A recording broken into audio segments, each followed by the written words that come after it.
శక్తి కలిగిన ఘనుడైన జీవంగల దేవదేవునికి నా నిండు వందనాలు తెలియజేస్తూ ఉన్నాను. ఆత్మీయులైనటువంటి మీ అందరికీ ప్రభు అయిన యేసుక్రీస్తు నామములో హృదయపూర్వకంగా మీ అందరికీ కూడా ప్రేమపూర్వకమైన వందనాలు తెలియజేస్తూ ఉన్నాను. దేవుని యొక్క మహాకృపను బట్టి మరొక పర్యాయం ప్రభు సన్నిధిని అనుభవించడానికి దేవుడు మనందరికీ చక్కని అవకాశాన్ని అనుగ్రహించారు. మేము మీ కొరకు ప్రార్థన చేస్తూ ఉన్నాం. దేవుని సన్నిధి మీతో ఎల్లప్పుడూ ఉండాలని మీ కొరకు అనునిత్యం ప్రార్థన చేస్తూ ఉన్నాం.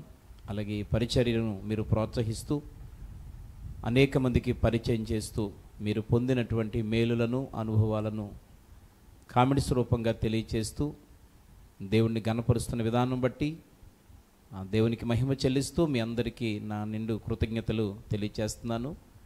ఇంకా ఈ యొక్క పరిచర్యలో మీరందరూ పాలుభాగస్తులు అయ్యి అనేక మందికి పరిచయం చేస్తూ ప్రోత్సహించాలని మరొకసారి నేను సేవకునిగా కోరుతున్నాను. ఈ సమయంలో చిన్న ప్రార్థన చేసుకొని వాక్య భాగాలకు వెళదాం.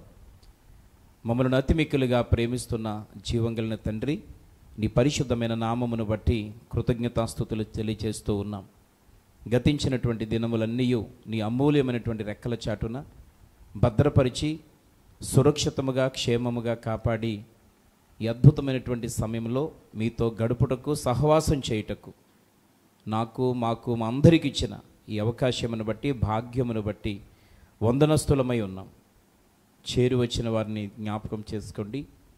ఈ కార్యక్రమంలో ఎంతమంది అయితే పాల్గొంటున్నారో, ఈ ప్రార్థనలో ఎంతమంది అయితే ఏకీభవించారో వారందరినీ నీ స్వాధీనంలో తీసుకొనండి. నీ సన్నిధిని మాతో ఉంచి మహిమ పొందుమని యేసు నామములో ఈ ప్రార్థన అడుగుచున్నాము తండ్రి, ఆమేన్. ప్రియమైనటువంటి వారులారా, పరిశుద్ధ గ్రంథములో నుండి భక్తుడైన యాకోబు రాసినటువంటి పత్రిక 1వ అధ్యాయము 26వ వచనాన్ని చదువుకుందాం.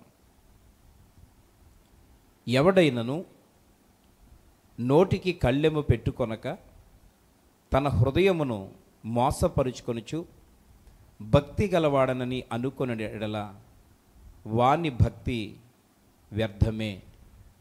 ప్రియమైనటువంటి వారలారా, భక్తుడైనటువంటి యాకోబు ఈ యొక్క అద్భుతమైన మాటను తెలియచేస్తూ ఆయన ఏమి కోరుకుంటున్నారంటే, నేటి దినం ఆత్మీయ జీవితంలో బలపడాలని, భక్తి చేయాలని, ఆత్మీయంగా బహుబలంగా సాగాలని కొనసాగుతున్న మనందరికీ ఒక అద్భుతమైన మాటను భక్తుడైన యాకోబు ద్వారా దేవుడు తెలియచేయడానికి ఇష్టపడుతూ ఉన్నాడు. ఈ భూమి మీద ఆత్మీయ జీవితంలో నడుస్తున్న వారిలో భక్తులు ఎవరు, భక్తులు కానివారెవరు అంటే అందరూ కూడా భక్తి జీవితంలోనే నడుస్తున్నాము అని అనుకుంటున్నాం, భక్తిని చేస్తున్నాము అనుకుంటున్నాం.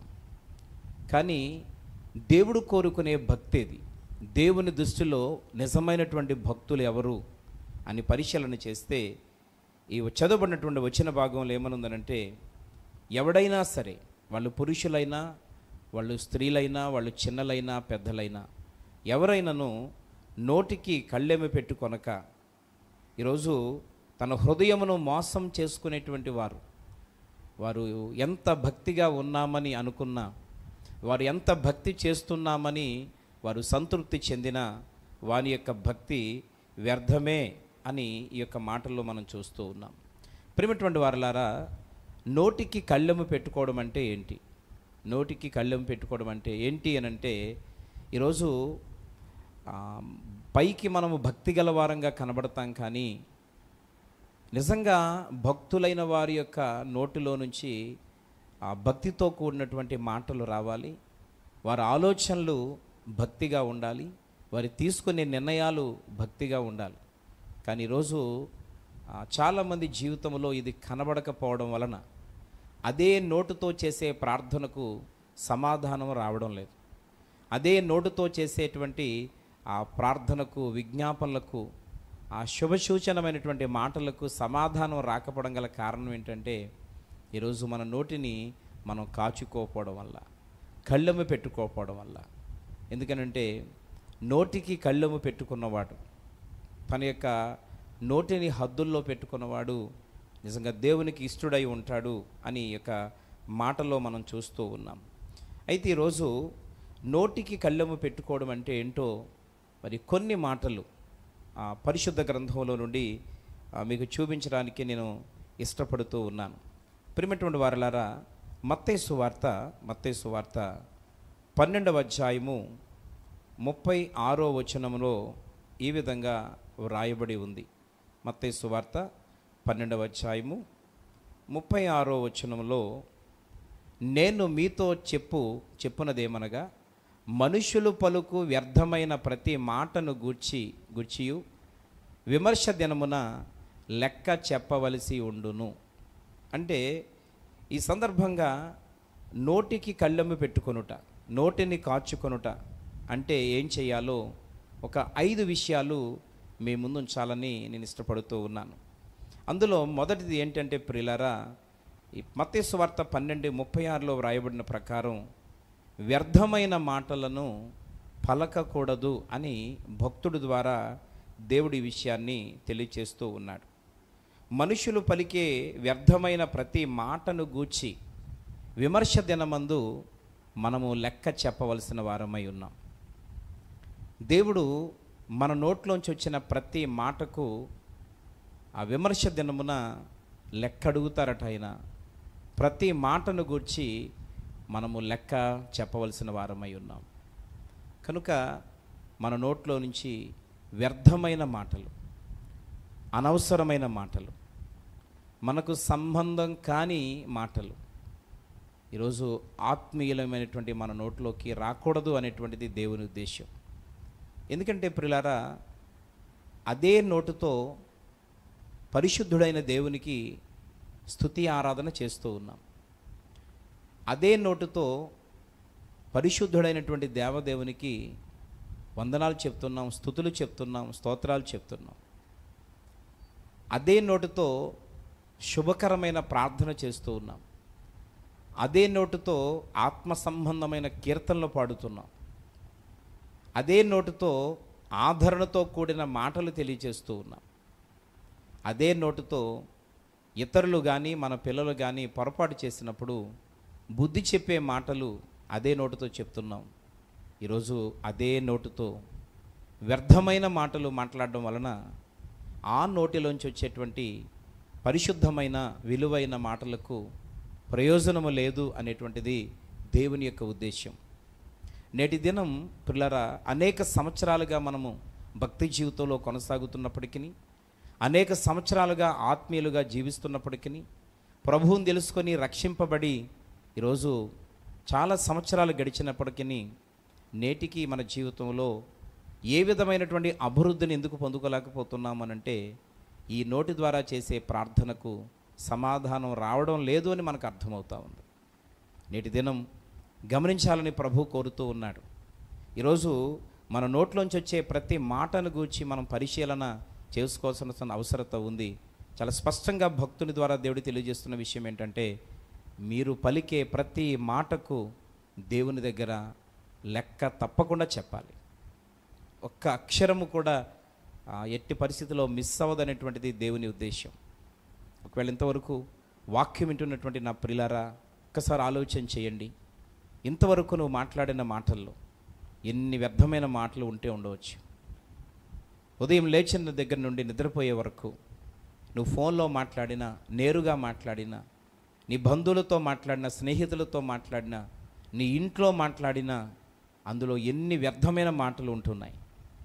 ఈరోజు నిజంగా ఆలోచన చేస్తే మన కుటుంబ వ్యవస్థలో లేదా మన ఆత్మీయ జీవితంలో ఉదయం లేచిన దగ్గర నుండి నిద్రపోయే లోపు మన కొరకు, అనగా భర్త అయితే భార్య పిల్లల కొరకు, ఆ ఉన్నటువంటి అవసరాల కొరకు, తను చేస్తున్న ఉద్యోగం లేదా తన యొక్క బ్రతుతెరువు కొరకు ఏదైతే దేవుడు అప్పగించాడో ఆ పని చేయడానికి, దేవుని సేవకులమైతే పరిచర్య చేయడానికి, ఆయన అప్పగించినటువంటి పరిచర్య చేయడానికి ఈరోజు నిజంగా ఆలోచన చేస్తే పిల్లరా టైం సరిపోవట్లేదు, సమయం చాలట్లేదు. చాలా ఈరోజు చేయాల్సిన పనులు రేపటికి చాలా ఉండిపోతూ ఉన్నాయి. ఇలాంటి పరిస్థితుల్లో అనవసరమైనటువంటి విషయాలు, మనకు సంబంధం కాని విషయాలు, ఇతరుల కోసం, ఎవరెవరి కోసమో, అది మంచిగానా కానివ్వండి, చెడ్డగానైనా కానివ్వండి, వేరే రకంగా కానివ్వండి, నీకంటే వారిని తక్కువగా చులకనగా కానివ్వండి, ప్రియమైన మిత్రులారా, ఏ రకంగా మాట్లాడినా అవన్నీ కూడా వ్యర్థమైనటువంటి మాటల్లోకి వస్తాయి. ఈరోజు అలాంటి ప్రతి మాటను గూర్చి దేవుడు ప్రతి మాటను పరిగణ తీసుకుంటానంటున్నారు ఆయన. కాబట్టి ఎంత భయంకరమైనటువంటి మాట ఇది, ఎంత బాధాకరమైన విషయం ఇది. ఇంతవరకు మనం మాట్లాడిన మాటలు నాకు తెలుసుండి ప్రియులారా, కొన్ని వేలు కాదు లక్షలు దాటిపోయి ఉండవచ్చు. ఈ మాటలన్నిటికీ మనము దేవుని దగ్గర సమాధానము ఎలా చెప్పగలుగుతాం? ఇప్పటి నుంచి అయినా మన నోట్లోంచి వ్యర్థమైన మాటలు పలకొద్దు అని చాలా స్పష్టంగా తెలియచేస్తూ ఉన్నారు.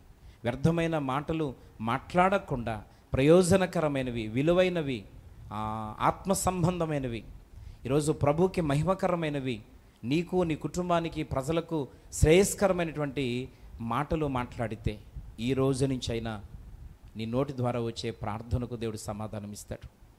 నీవేదైతే జరగాలని కోరుకుంటావో, ఏదైతే సంభాషిస్తావో ప్రతి మాటకు దేవుడు సమాధానం ఇస్తాడు. అంత మాత్రమే కాకుండా తద్వారా ఆయన సంతోషపడతాడు.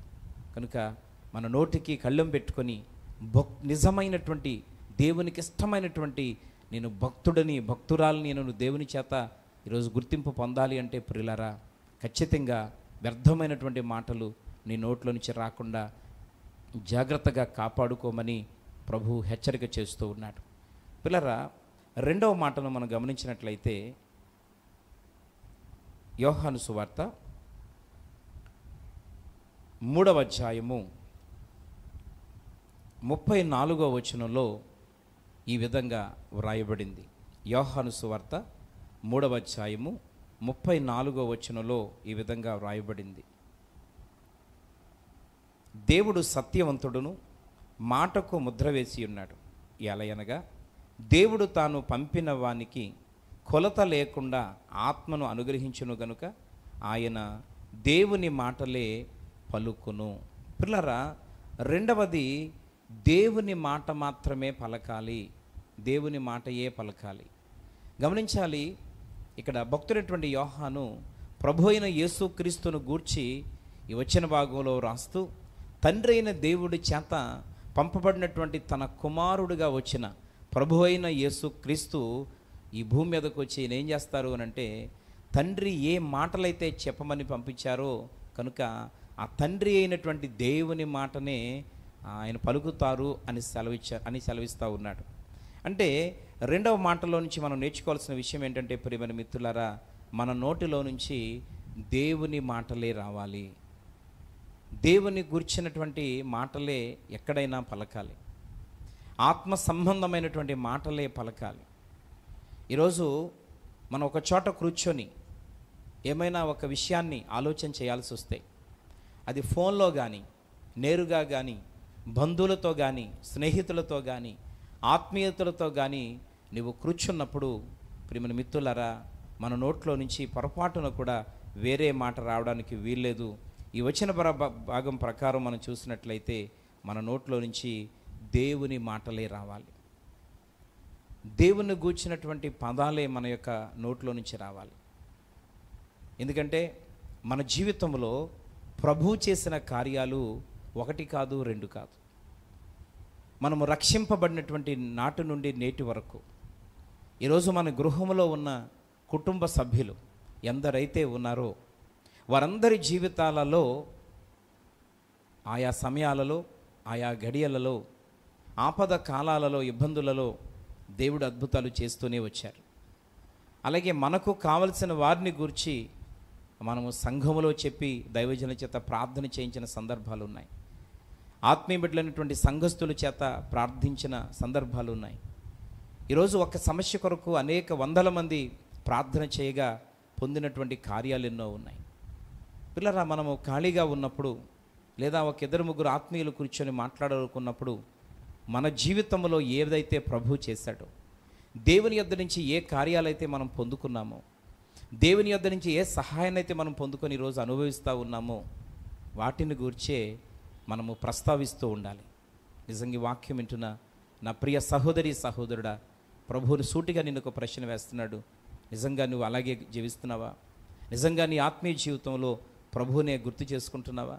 నీ నోరు విప్పితే ఎక్కడైనా సందర్భం, ఎక్కడైనా ప్రదేశం, ఎక్కడైనా దేవుని మాటలే మాట్లాడుతున్నావా? ఈరోజు ఒక్కసారి పరిశీలన చేద్దాం. ఎందుకనంటే ఇది నేను భక్తుడను, భక్తురాలను నువ్వు చెప్పుకున్నట్లయితే ఇది ఖచ్చితంగా నీలో ఉండవలసిన లక్షణం. దేవుని మాటలే పలకాల తప్ప అనవసర విషయాలు కానీ, ప్రియమైన మిత్రులారా, లోక సంబంధమైన విషయాలు కానీ పొరపాటును కూడా మన నోట్లో నుంచి రావడానికి వీల్లేదు అని చాలా స్పష్టంగా దేవుడి యొక్క వాక్యం ద్వారా, ఈ మాట ద్వారా తెలియచేస్తూ ఉన్నాడు.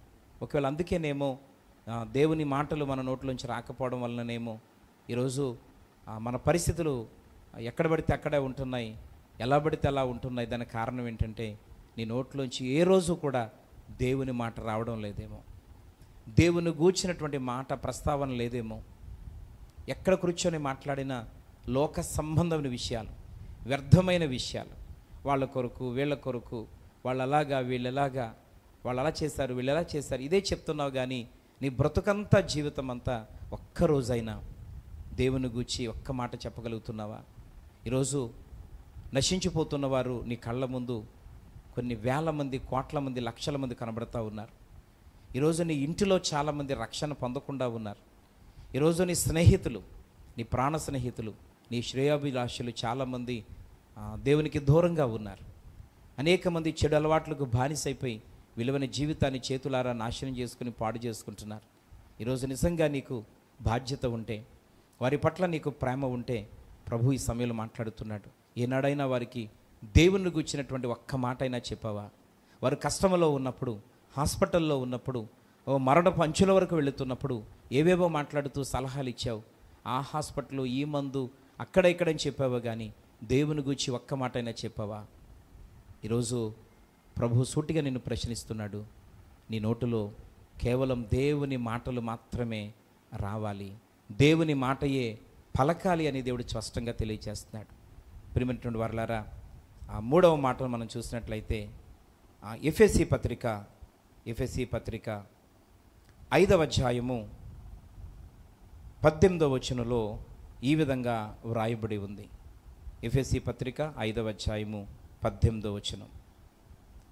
మరియు మద్యముతో మత్తులై ఉండకుడి, దానిలో దుర్వ్యాపారము కలగదు, అయితే ఆత్మపూర్ణులై ఉండురి.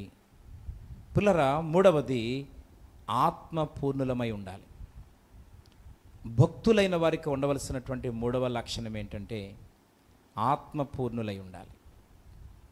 అంటే నోరు విప్పితే దేవుని మాట, నోరు విప్పితే దేవుని పాట, నోరు విప్పితే దేవుణ్ణి స్తుతించే మాట మన నోట్లో రావాలి.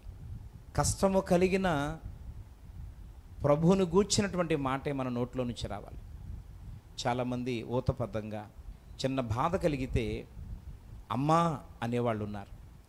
చిన్న కష్టం కలిగితే బాబోయ్ అని ప్రస్తావించేవారు ఉన్నారు.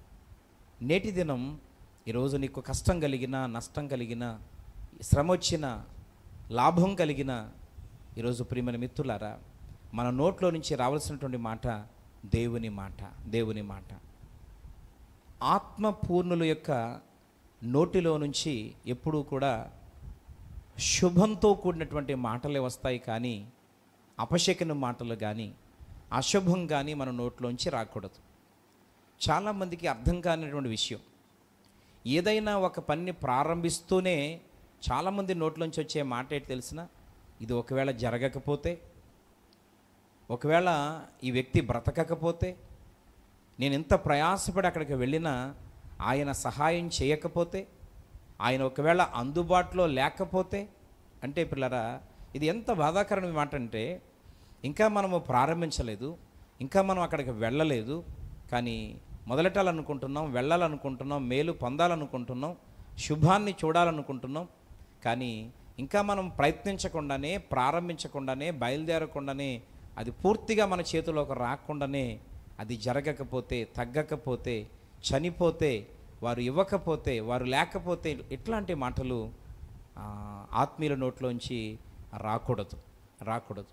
ఎందుకంటే ఆత్మపూర్ణులైనటువంటి వారు, అది జరిగేది ఒకవేళ నిజంగా కీడైనా, జరిగేది నిజంగా మరణమైన, జరిగేది నిజంగా ఘోరమైనటువంటి పరిస్థితి అయినా, వ్యక్తులు కూడా అలాంటి వారైనా ఆత్మ సంబంధమైన మాటతో నీవు ప్రస్తావించడం వలన ఆ మాటే నీకు శుభాన్ని కలిగిస్తుంది, ఆ మాటే నీకు మేలు కలిగిస్తుంది.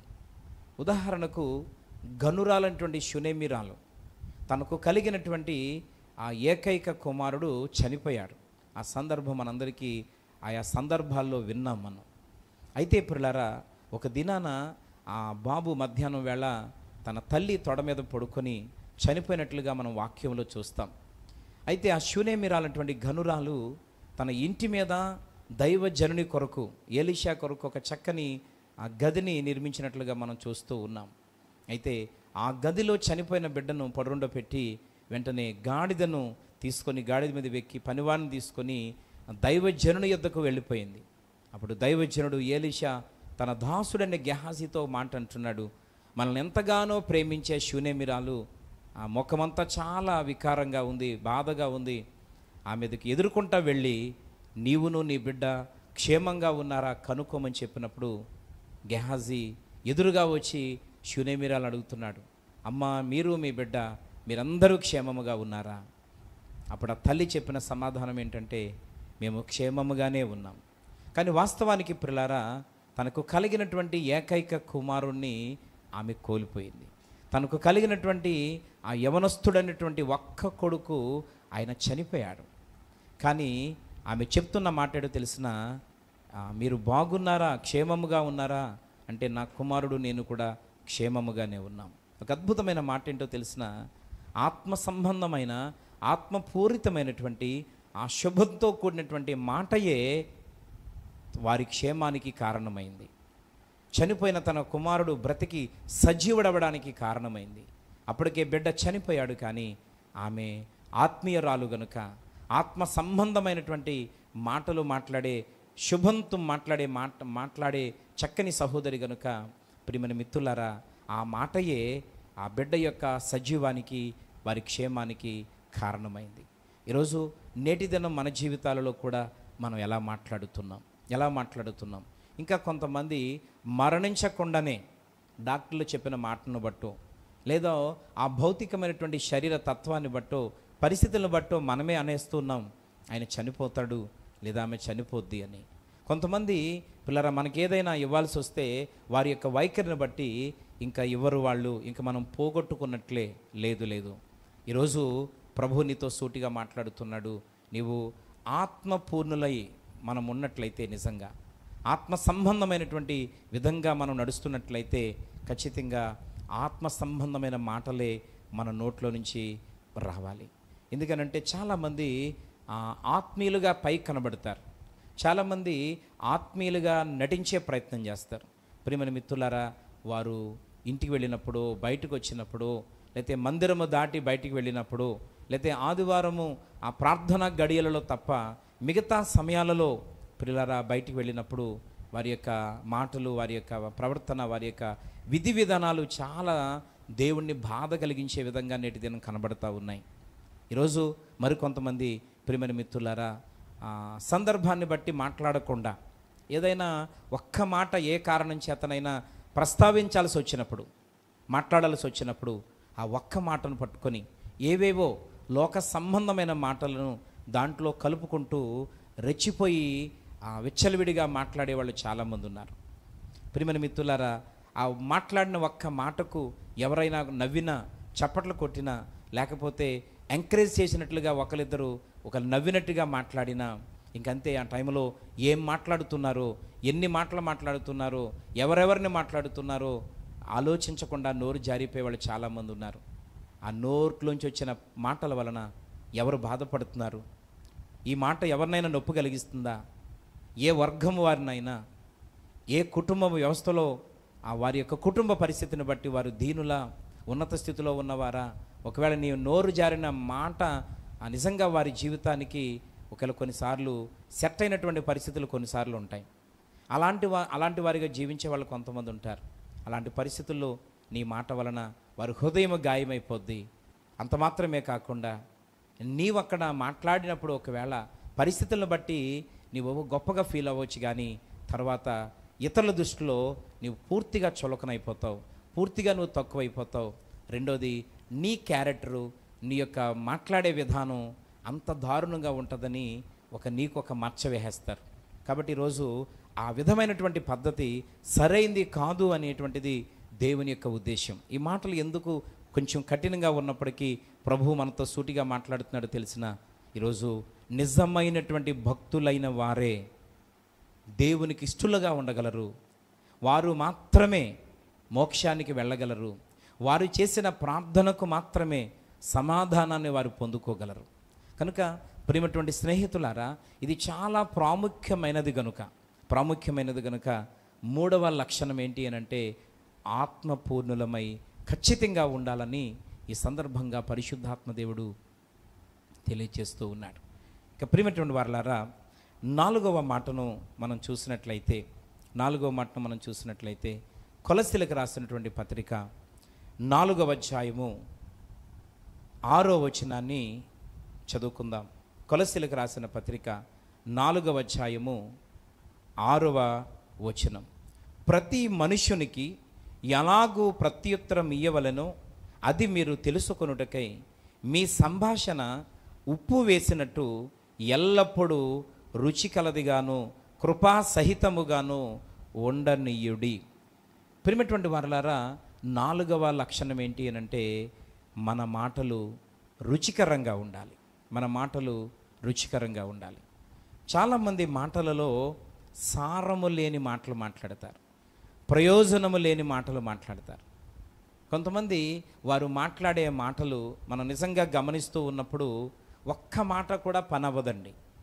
ఒక్క మాట కూడా వారి జీవితంలో క్రియారూపకంగా అనుభవించడం కానీ, క్రియారూపకంగా వారు పొందుకోవడం కానీ, లేకపోతే వారి మాటల వలన మనకు జరగడం కానీ చాలామంది జీవితాల్లో మనం చూడలేకపోతూ ఉంటాం. దానికి కారణం ఏంటంటే మన మాటలు ఆచి తూచి ఆలోచించి మాట్లాడాలి. ఎందుకంటే అన్ని విధాలుగా ఆలోచించి మాట్లాడే ప్రతి మాటకు విలువ ఉంటుంది, ప్రతి మాటకు అర్థం ఉంటుంది.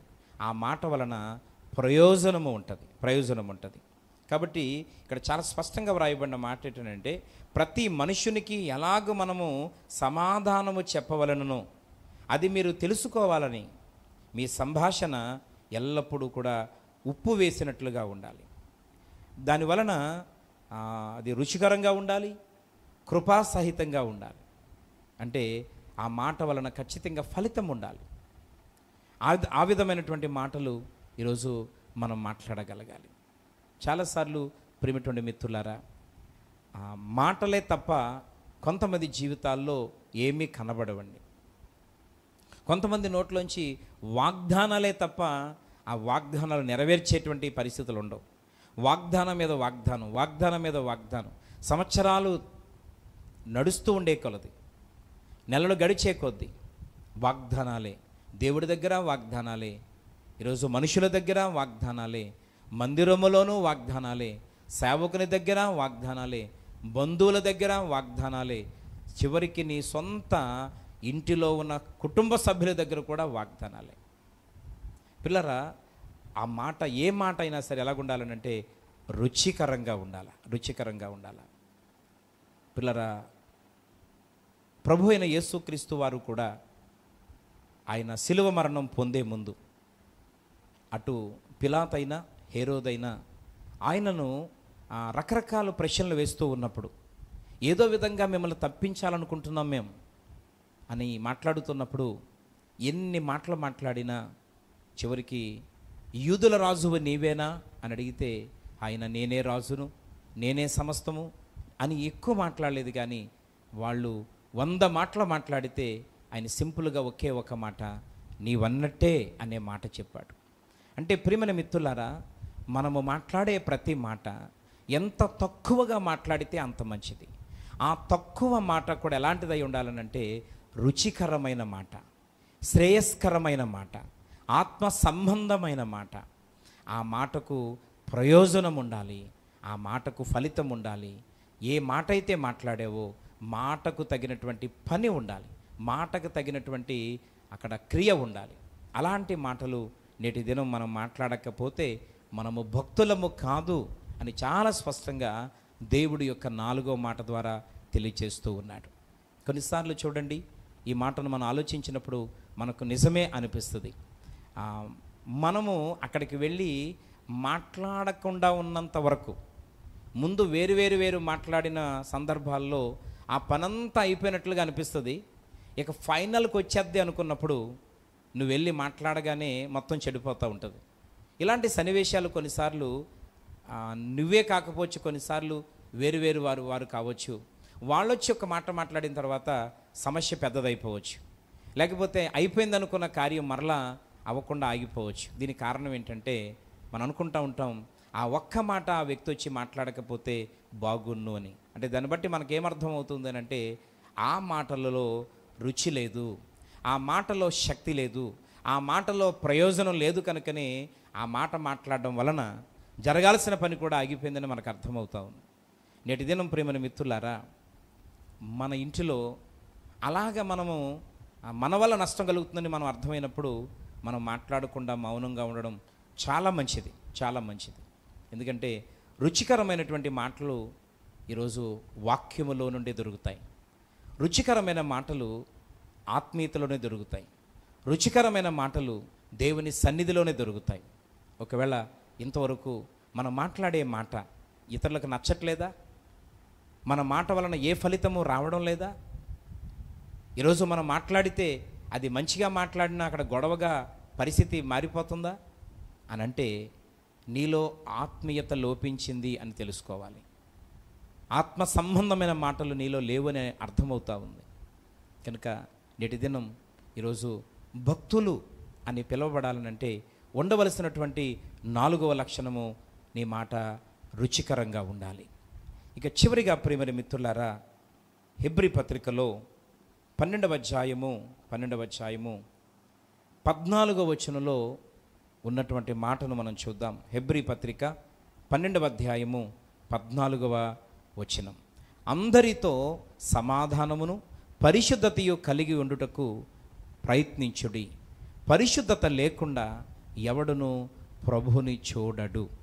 ప్రియమైన మిత్రులారా, 5వది అందరితో సమాధానమును పరిశుద్ధతయు కలిగి ఉండాలని దేవుడు మాట్లాడుతున్నాడు. ఈరోజు నేను భక్తుడను, భక్తురాలిని అని నువ్వు ఈరోజు నోటి మాటలతో చెప్తే అది భక్తి కాదు. భక్తులైన వారికి ఉండవలసినటువంటి ఈ 5 లక్షణాలు మనలో ఉండాలి. 5వ లక్షణం ఏంటి అని అంటే, అందరితో సమాధానము కలిగి ఉండాలి. ఎందుకనంటే కొన్నిసార్లు మీరు ఎవరు అని అడిగితే మనం చెప్తున్న మాట దేవుని పిల్లలము అని చెప్తున్నాం, దేవుని కుమారులము అని చెప్తున్నాం, దేవుని బిడ్డలము అని చెప్తున్నాం. కానీ యేసుక్రీస్తు ప్రభువారు కొండ మీద ప్రసంగం చేస్తూ మత్తయి సువార్త 5వ అధ్యాయం అంటాడు, సమాధానపరచువారు ధన్యులు, వారు దేవుని కుమారులు అనబడదురు. ప్రియమైనటువంటి స్నేహితులారా, గమనించాలని కోరుతా ఉన్నాను. దేవుని కుమారులు, దేవుని కుమార్తెలు, దేవుని పిల్లలు అని నీవు పిలువబడాలన్నా, దేవుని పిల్లలుగా నీవు దేవుని చేత పరిగణించబడాలన్నా నీవు సమాధానపడాలి, సమాధానపరచాలి. ఈరోజు సమాధానపడే లక్షణం మనలోనే లేదు. ఇక మనం ఎలా సమాధానం పరచగలుగుతాం? పిల్లరా, కొంతమంది సమాధానపరిచేవారిగా ఉంటారు కానీ వారు సమాధాన పడేవారిగా ఉండరు. ఈరోజు సమాధానపడడం అంటే అర్థం ఇంట్లో వాళ్ళతో సమాధాన పడాలి, బంధువులతో సమాధాన పడాలి, సంఘములో సమాధానం ఉండాలి. ఈరోజు వ్యక్తులమైన మనము గొప్పవారం అనుకుంటున్న మన మధ్యలో సమాధానం ఉండాలి. అంత మాత్రమే కాకుండా సమాధానపరచాలి. ప్రభు చాలా క్లియర్గా చెప్తున్న మాట ఏంటంటే, సమాధానపరిచే లక్షణం నీలో లేకపోతే నీవు దేవుని బిడ్డవి కాదు, దేవుని కుమారుడవు కాదు, దేవుని కుమార్తెవు కాదు. సమాధాన పడకుండా, సమాధానపరచకుండా నేను దేవుని బిడ్డను అని నువ్వు చెప్పుకుంటే ఎలా? అది మనం చెప్పుకుంటే అయ్యేది కాదు. స్పష్టంగా ప్రభు చెప్తున్న మాట ఏంటంటే, అందరితోనూ సమాధానముగా ఉండుటకు ప్రయత్నించుడి అనే మాటకు అర్థం ఏంటంటే, ప్రయత్నిస్తాను, నా వల్ల అయితే అవుద్ది, లేకపోతే లేదని కాదని దాని భావం. మనిషి జీవితంలో ఒక్కసారి సమాధాన పడితే సరిపోదు, ప్రయత్నిస్తూనే ఉండాలి అని అంటే ఏదో ఒక ఇబ్బంది వస్తూనే ఉంటుంది, ఏదో ఒక మనస్పర్ధత జీవితంలో కలుగుతూనే ఉంటుంది. కొన్నిసార్లు మనం మంచిగా మాట్లాడినా ఇతరులు దాన్ని మంచిగా తీసుకోకపోవచ్చు. మనం మాట్లాడిన మాట మంచిగా మాట్లాడినా ఇతరులకు అది మంచిగా అర్థం కాకపోవచ్చు. అలాంటి పరిస్థితుల్లో కూడా కొన్నిసార్లు మనం వ్యతిరేకమైపోతూ ఉంటాం. సందర్భం ఏమైనా, పరిస్థితి ఏదైనా, ప్రియమైనటువంటి స్నేహితులారా, మనము సమాధాన పడాలి, సమాధానపరచాలి. ఈ పని ఎప్పటిదాకా జరగాలి అని అంటే ప్రభు రాకడ వరకు లేదా మన యొక్క పోకడ వరకు సమాధాన పడుటకు ప్రయత్నిస్తూనే ఉండాలి. ఈరోజు సమాధానము పడ్డం అనేటువంటిది తప్పు. మనం చేయకపోతే మనం పడము అంటాం. వాక్యం ఏం చెప్పుందంటే, దేవుని మాటకు నువ్వు లోబడాలి గనుక, దేవుని వాక్యానికి విధేయత చూపాలి గనుక, ప్రభు ప్రేమను బట్టి నువ్వు విధేయత చూపాల్సిన అవసరత ఉంది గనుక, పొరపాటు నీలో లేకపోయినా దేవుని యొక్క ప్రేమను బట్టి, వాక్యమును బట్టి, దేవునికి భయపడేటువంటి నిజమైనటువంటి భక్తులకు పోల్చబడిన వారిగా మనమే ముందు సమాధాన పడిపోయే ప్రయత్నం చేయాలి. వీలైనంత వరకు అవి కుటుంబాలు విడిపోతున్న పరిస్థితులైనా, భార్యాభర్తలైనా, స్నేహితులైనా, అది ఎంత పెద్ద సమస్య అయినా, కుటుంబమైనా, నీ చేతి దగ్గరికి వచ్చేటప్పటికి, నీ ఆలోచనలోకి వచ్చేటప్పటికి ఒక మాట పడినా పర్వాలేదు, ఒక దెబ్బ తిన్నా పర్వాలేదు, నింద వేయించుకున్నా పర్లేదు, కానీ నీ ద్వారా సమాధానపరచగలిగితే నిజంగా దేవునికి ఇష్టమైన బిడ్డవి, నువ్వు దేవుని కుమారునివి, దేవుని కుమార్తెవి. ఇలాంటి దేవుని కుమారులకు, దేవుని కుమార్తెలకు దేవుడు పరలోక రాజ్యాన్ని స్వాస్యంగా ఇచ్చేస్తాడు. అంత మాత్రమే కాకుండా భూమి మీద బ్రతికి ఉన్నంత కాలం నీవు ఎక్కడ నిలవబడి ప్రార్థించినా, ఏ స్థలములో ఉండి దేవుణ్ణి అడిగినా, ఏ విషయాన్ని ప్రభు దగ్గర నువ్వు మాట్లాడినా ఖచ్చితంగా తప్పకుండా దేవుడు సమాధానం ఇస్తాడు. కనుక ఈ సందర్భంగా ప్రభు మాట్లాడుతున్న విషయం ఏంటంటే, మనుషుల దగ్గర మెప్పు తెప్పించుకొని మనుషుల దగ్గర ఘనత పొందడం వలన ప్రయోజనం లేదు. కానీ ఈరోజు నిన్ను నన్ను రక్షించి ఏర్పాటు చేసుకొని, మనల్ని ఏర్పాటు చేసి ఈరోజు విలువైన రక్షణ ఇచ్చి మన కొరకు అనేకమైన ఆలోచనలు, నిర్ణయాలు తీసుకొని తన చిత్తానుసారంగా నడిపించి చివరకు పరలోక రాజ్యమునకు తీసుకుని వెళ్ళాలని మన పట్ల ఒక భారం కలిగినటువంటి తండ్రి అయిన దేవుణ్ణి సంతోషపెట్టే భక్తి చేస్తే, ఆయన యొక్క హృదయాన్ని సంతోషింపచేసే భక్తి చేస్తే, ప్రియ స్నేహితులారా, భూమి మీద బ్రతుకున్నంత కాలం పరిస్థితులు ఏదైనా, సమస్యలు ఏదైనా చాలా సులువుగా సమాధానాన్ని దేవుని యొద్ద నుంచి పొందుకోగలం.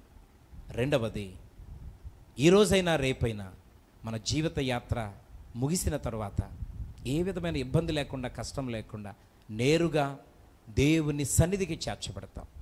ఇటువంటి అద్భుతమైనటువంటి ఆత్మ సంబంధమైన శ్రేయస్కరమైన దీవెన ఈరోజు వాక్యం వింటున్న నీవు సొంతం చేసుకోవాలి అని అంటే మాత్రం నిజమైన భక్తులమై ఉండాలా, నిజమైనటువంటి భక్తులమై జీవించాలా, దేవునికి ఇష్టమైనటువంటి భక్తులుగా ఉండాలా, ఆత్మ సంబంధమైన భక్తులమై ఉండాలా. ఈరోజు ఆ భక్తిలో, ఆ భక్తి జీవితంలో నేను కొనసాగుతూ దేవునికి ఇష్టమైనటువంటి భక్తురాలని నువ్వు దేవుని చేత గుర్తింపు పొందాలంటే ఈ 5 లక్షణాలు ఖచ్చితంగా ఈరోజు మనలో ఉండాలా. ఈ లక్షణాలలో ఏ ఒక్క లక్షణం నీలో లోపించినా దేవునికి ఇష్టమైనటువంటి భక్తి నువ్వు చేయనట్టే. అటువంటి భక్తి చేసి ఒకవేళ ఎంతకాలం, ఎన్ని సంవత్సరాలైందో నాకు తెలియదు, కానీ నువ్వు పరిశీలన చేసుకొని ఒక్కసారి ఆలోచించు.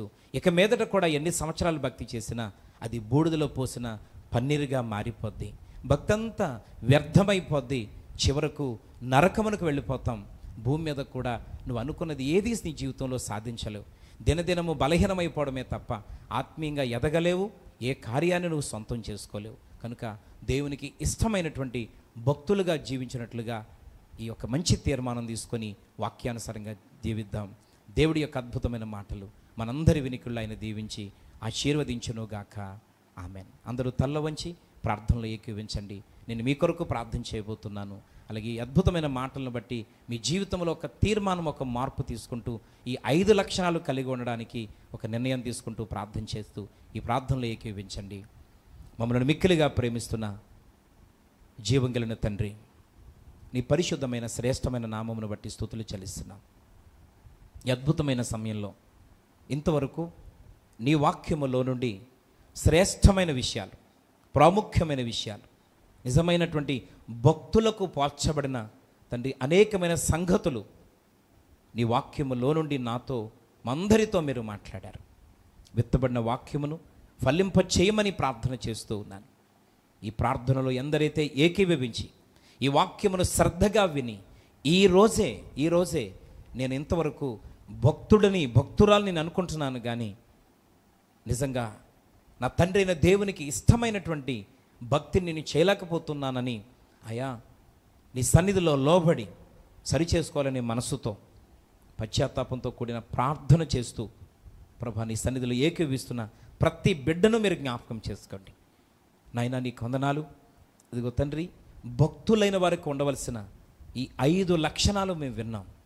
ఆ 5 లక్షణాలు ఈరోజు అందరూ కలిగి ఉండటకు మీ కృప చూపమని ప్రార్థన చేస్తూ ఉన్నాం తండ్రి. ఈ 5 లక్షణాలలో ఎక్కడైతే మాలో లోపాలు ఉన్నాయో, ఏ విషయంలో అయితే మేము ఆ విషయంలో న్యాయం చేయలేకపోతున్నామో, అనేక సంవత్సరాలుగా నీ బిడ్డలుగా జీవిస్తూ కూడా, ఆత్మీయులుగా జీవిస్తూ కూడా ఆ విషయంలో మేము లోపాన్ని సరిచేసుకోలేకపోతున్నాము, ఈరోజు ఈ వాక్యముని బట్టైనా సరిచేయబడ్డానికి కృప చూపండి. లోబడే మనసు, సరిచేసుకునే మనసు కలగ చేయండి తండ్రి. ఎందుకనంటే నామకార్థమైనటువంటి జీవితం జీవించి ఎంతకాలం బ్రతికినా చివరికి చనిపోయిన తర్వాత అంగరంగ వైభవంగా సమాధులు చేయబడి ఎన్నెన్నో కార్యక్రమాలు ఏర్పాటు చేయించుకున్నా దానివలన ఫలితం శూన్యం. నిజమైన భక్తులు ఎవరో బ్రతికి ఉంటుండగానే తేల్చుకొని లోపాలు సరిచేసుకొని నీ చిత్తానుసారమైన రీతిలో నలవాల్సిన అవసరత్వం ఉందని తెలియచేశారు. ఈ మాటలన్నీ అందరి జీవితాల్లో ఫలించుటకు కృప చూపమని ప్రార్థన చేస్తూ ఉన్నాను తండ్రి. వీళ్ళందరినీ మీరు దీవించండి. మీరు కుటుంబాలను మీరు జ్ఞాపకం చేసుకోండి. వారు కలిగినటువంటి ప్రతి అవసరత నీ కృపలో తీర్చండి. ప్రతి విధమైన బలహీనతల నుంచి విడిపించండి. నీ సన్నిధిని తోడుగా ఉంచండి. పరీక్షలు రాస్తున్న బిడ్డలకు మీ కాపుదల, నీ సన్నిధి జ్ఞానమును దయచేయండి. ఈ స్థలములో, ఈ యొక్క కార్యక్రమంలో ఏకీభవిస్తూ ఎందరైతే ప్రార్థిస్తూ ఉన్నారో, సరిచేసుకోవాలని కోరుకుంటున్నారో, వారందరి జీవితములలో ఒక నూతన కార్యము జరుగునుగాక అని ప్రార్థన చేస్తున్నాను. కృప సమృద్ధిగా వారి మీద ఉండునుగాక అని ప్రార్థన చేస్తున్నాను. మీ దీవెనలు, ఆశీర్వాదాలు సమృద్ధిగా ఉంచి వాక్యానుసారమైన జీవితాన్ని కలిగి ఉండుటకు కృప చూపమని ఈ పరిచర్యను ప్రోత్సహిస్తుండగా ఇంకనూ వారిని, వారి కుటుంబాలను బహుగా దీవించి ఆశీర్వదించి వారి ఆలోచనలు, ఉద్దేశాలు అవన్నీ కూడా సఫలమగుటకు మీ కృప, మీ కనికరములు అనుగ్రహించి ముందుకు నడిపించి మహిమ పొందుమని యేసు నామములో ఈ ప్రార్థన అడుగుచున్నాము తండ్రి. ఆమేన్, ఆమేన్. శక్తి కలిగినటువంటి దేవుని శుభనామములో మీ అందరికీ ప్రత్యేకమైన వందనాలు తెలియచేస్తూ ఉన్నాను. దేవుడు మిమ్ములను, మీ కుటుంబాలను బహుగా దీవించి ఆశీర్వదించునుగాక. ఆమేన్.